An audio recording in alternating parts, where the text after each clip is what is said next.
په پکتیا کې یو ځوان ولې ځان وژنه کړې؟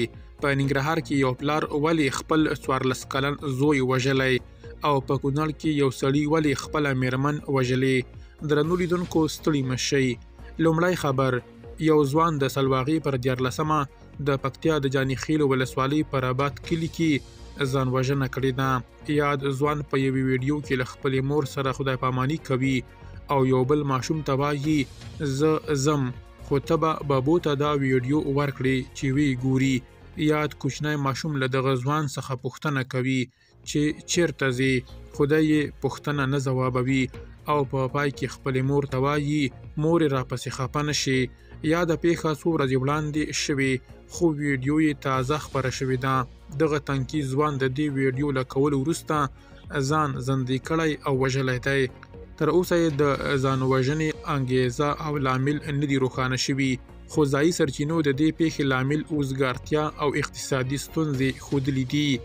دویم خبر، له ننګرهار څخه افغانستان انټرنیشنل پښتو ته یوې باوري سرچینې خبر ورکړی چې د سلواغې پر 14مه د دغه ولایت په اچین ولسوالۍ کې یو پلار خپل 14 کلن زوی زندي کړی او وژلی دی. د وژل شوي ماشوم پلار په ننګرهار کې د اسلامي امارت لخوا نیول شوی او دا مهال په زندان کې دی. دریم خبر، له کونړه یوې باوري سرچینې افغانستان انټرنیشنل پښتو ته ویلي چې د سلواغې پر 15مه د سهار شاوخوا 9 بجې د دغه ولایت په چپې درې ولسوالۍ کې یو سړي خپله میرمن په ډزو وژلې ده. وژونکی عطاالله تر پیښې وروسته له سیمې تښتېدلی. تر اوسه د دې پیښې اصلي لامل روښانه نه دی.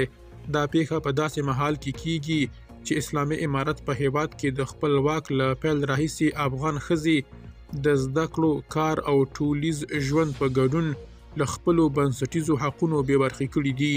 پر افغانستان د اسلامي امارت له واکمنېدو وروسته تر بل هر وخت د ښځو د وژنو، ځان وژنې، په کم عمر کې د ودونو او دې ته ورته لسګونه نورې پیښې ډېرې شوي دي.